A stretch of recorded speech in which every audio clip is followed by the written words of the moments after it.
Combination reaction.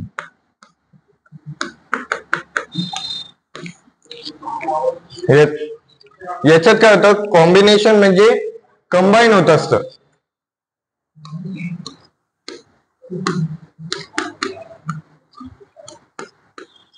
Combination म्हणजे combine होणे. तर कंबाईन म्हणजे दोन रिएक्टंट आहेत त्या कंबाईन होऊन जातात आणि एकच प्रोडक्ट फॉर्म होतं. म्हणजे पहिले आपण डिकम्पोजिशन बघितली तर त्याच्यात एकच रिएक्टंट होता आणि दोन प्रोडक्ट होते. पण याच्यात प्रोडक्ट हे प्रोडक्ट एकच आहे पण रिएक्टंट दोन आहे. याचं एक्झाम्पल बघू आपण.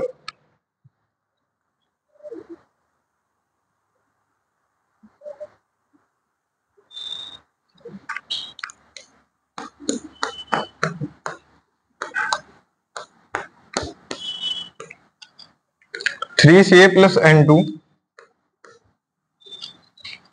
इथे फॉर्म येईल CA3 पॉझिटिव्ह आणि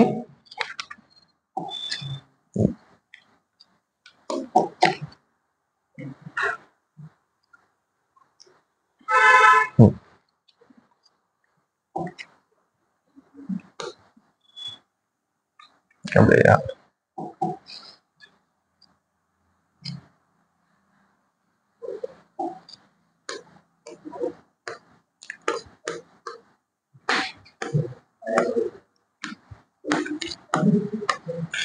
आता याच्यात कसं आलं,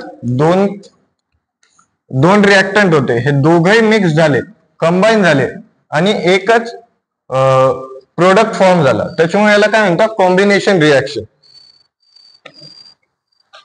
आता पुढची रिएक्शन आहे डिस्प्रपोर्शनेशन रिएक्शन.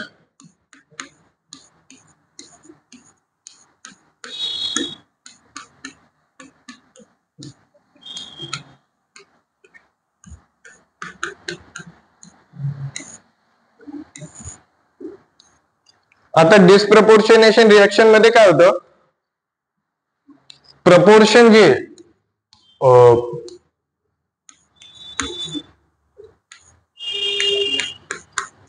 प्रपोर्शन जे पॉझिटिव्ह चार्ज आणि निगेटिव्ह चार्ज म्हणजेच कशाचं, ऑक्सिडेशन स्टेटचं. ऑक्सिडेशन स्टेटचं जे प्रपोर्शन आहे ते एकाच कंपाऊंडला किंवा एकाच एलिमेंटला दोन प्रकारे येतं. एका एलिमेंटला पॉझिटिव्ह येतं आणि एका एलिमेंटला निगेटिव्ह येतं. तर याचं एक्झाम्पल बघितलं, आता याचं ऑक्सिडेशन स्टेट काय आहे, 0, कारण की सेमच एलिमेंट आहे ना, त्याच्यामुळे याचं 0 येतं. आता याच्यात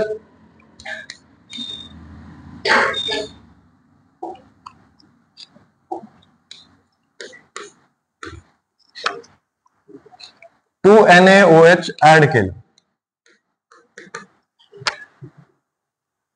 त्याच्यात कसं होतं,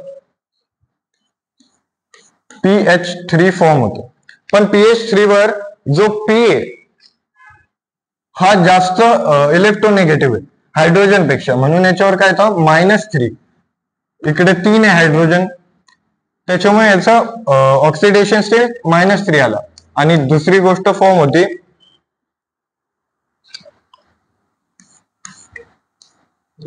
NaHPO2 फॉर्म होतं आणि याच्यावर पॉझिटिव्ह चार्ज येतो, कारण की ऑक्सिजन हा जास्त इलेक्ट्रोनेगेटिव्ह आहे म्हणून याला मायनस चार्ज येईल.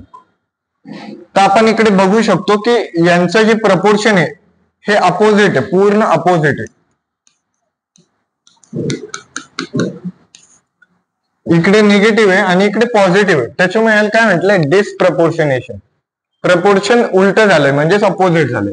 आणि आता शेवटची रिएक्शन आहे 5वी,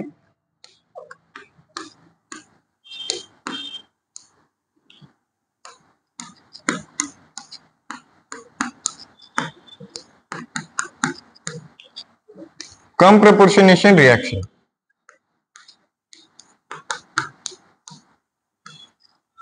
आता कम प्रपोर्शनेशन म्हणजे काय, same element with different oxidation tape. Element same आहे,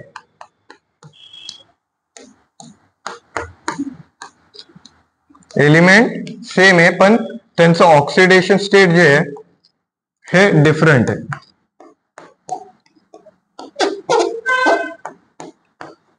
आपण याचं एक एक्झाम्पल बघू.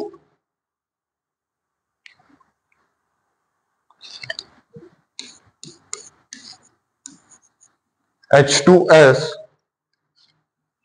प्लस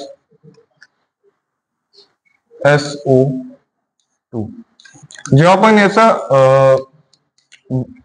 रिएक्शन करतो तेव्हा आपल्याला लक्षात येतं की हायड्रोजनचं इकडे किती आहे, पॉझिटिव्ह 1 आहे, आणि सल्फरचं किती आहे, तर निगेटिव्ह 2 आहे. निगेटिव्ह 2 आहे.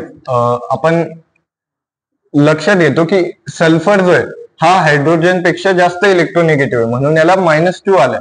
आणि सेंट्रल आयटम बघितला तर सल्फरच आहे. पण इकडे ऑक्सिजन मध्ये जर बघितलं तर याला येतं +4, कारण की ऑक्सिजनची व्हॅलेन्सी 2 असते. व्हॅलेन्सी 2 आहे म्हणजे हा किती डबल बॉन्ड फॉर्म करतो. डबल बॉन्डचे 2 येतात, म्हणून 2 × 2 किती आले 4, म्हणून इकडे 4 आलेले. जेव्हा आपली रिएक्शन होती तेव्हा S2 येतो प्लस S2 प्लस H2O. जर आपण बघितलं तर इकडे किती होती, पॉझिटिव्ह होती, ती पण 4, आणि इकडे किती होती, निगेटिव्ह, ते पण -2. पण इकडे जर आलं तर सल्फरला बॉन्डिंग फॉर्म करून रिएक्शन करतोय, तर इकडे किती आलं 0, कारण की सल्फरच आहे. H2O मध्ये आपण बघितलं की ऑक्सिजन ला येते -2 आणि +1 हायड्रोजन. इकडे आपण बघितलं की कम प्रोपोर्शनेशन मध्ये काय होतं, सेमच एलिमेंट आहे, सेम एलिमेंट आहे सल्फर, पण त्यांचं जे ऑक्सिडेशन स्टेट आहे ते डिफरंट आहे. रिएक्शनच्या आधी डिफरंट आहे, आणि रिएक्शन झाल्यावर काय आलं 0. तर या सगळ्या रिएक्शन मध्ये थोडक्यात काय होतंय, ऑक्सिडेशन पण होते आणि रिडक्शन पण होते.